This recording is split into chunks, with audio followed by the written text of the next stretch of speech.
So the question today is, do you really and truly love yourself? Today, I want to explore building confidence and resilience in the dating world through self-love. My name is Joan Nwosu, and welcome to the Second Chances Podcast, a love journey in black and white.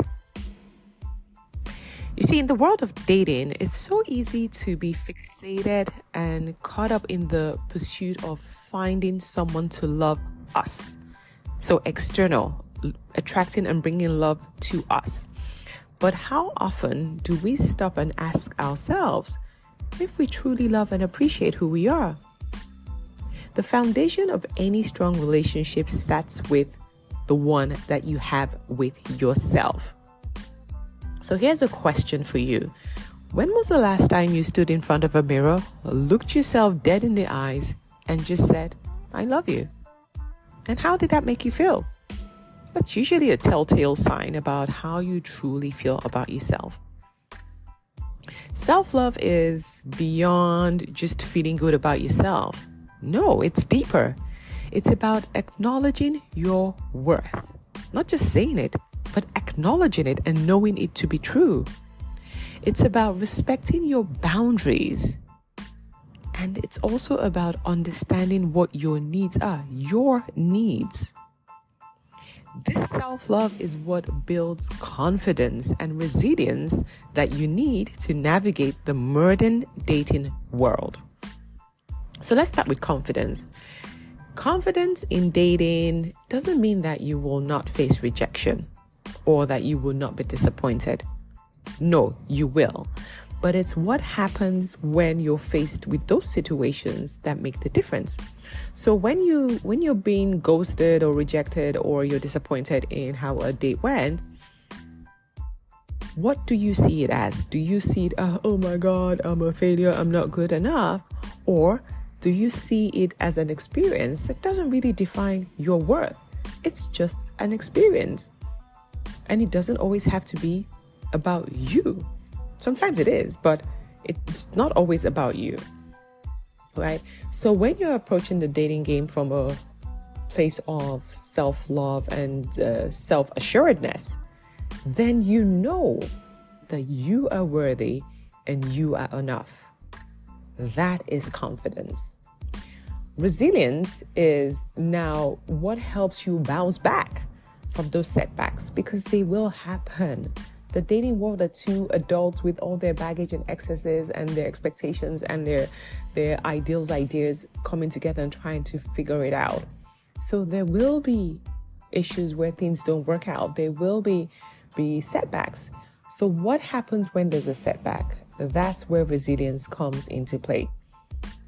So when you are rooted in self-love, resilience allows you to view each dating experience as an opportunity to learn and grow, rather than, again, seeing it as, oh, it's one of your failures or your inadequacies. No, resilience is rooted in self-love. It what helps you move forward, keeps forging ahead. Okay, we've gone through this experience. Let's bounce back. Let's go right back into the dating pool.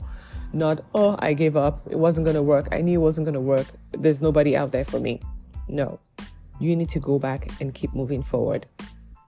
So how do you cultivate this self-love? Well, as with everything, it starts with self-reflection and self-awareness. You need to sit with yourself and really understand, dig deep to understand what really makes you unique. What are your strengths? What are the areas you struggle with? What are some of those trauma that you haven't dealt with? What are the areas that you still need to grow? Where are your weaknesses in this journey of love? It's a continuous journey. There's no destination. You're constantly reflecting, learning, unlearning, and trying to grow so that you're improving and becoming the best version of yourself possible. Another key in this journey is having boundaries, knowing how to set your boundaries.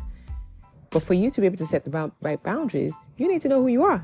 You need to understand what makes you tick, what you're going to accept, what you're not going to accept in a relationship. So it's you honoring yourself. It's you respecting yourself and telling others, this is what I'm going to expect. This is how you're going to treat me, because this is what I deserve and this is what I want.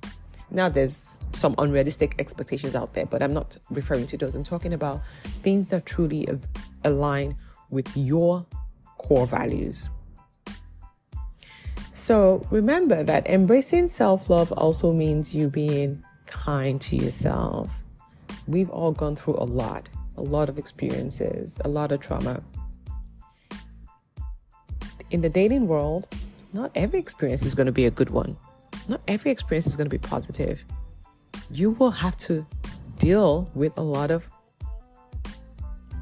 insincere people who are not there for the right reasons, people who want to take advantage, who want to use you.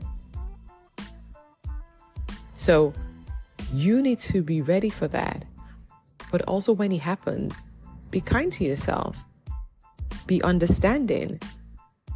Don't be like, oh, I'm such a fool, I let that happen. No, be kind to yourself. We're all trying to do the best that we can. So don't be too quick to criticize yourself and blame yourself and shut down. No. Give yourself some grace. Give yourself some grace. This journey is not an easy journey.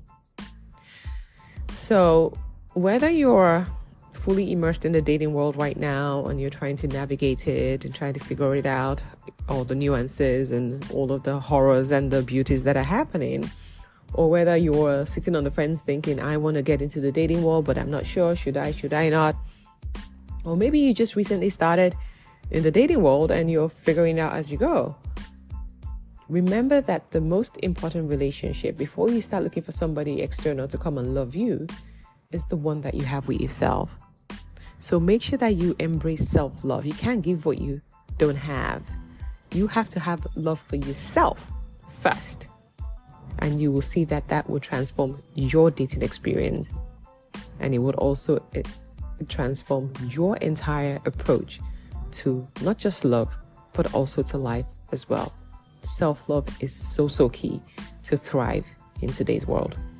So if you're struggling to navigate the online dating world, reach out to me, download my ebook. I share a lot of tips. You can also join my Facebook community. I share a lot of strategies, a lot of tips, a lot of things that you can do to learn, unlearn, and to grow so that you can navigate this dating world. I wouldn't say effortlessly, but at least you will not be alone. At least you would have someone who's been there recently and who's at least achieved some level of success in it. Talking to the right people is so key. Having the right support system and community is so key. Because everybody's story and journey is quite different. But if you speak to the wrong person, they might just set you in the wrong direction. So thank you for listening to today's episode on the Second Chances podcast, a love journey in black and white. Till next time, sending you love and light.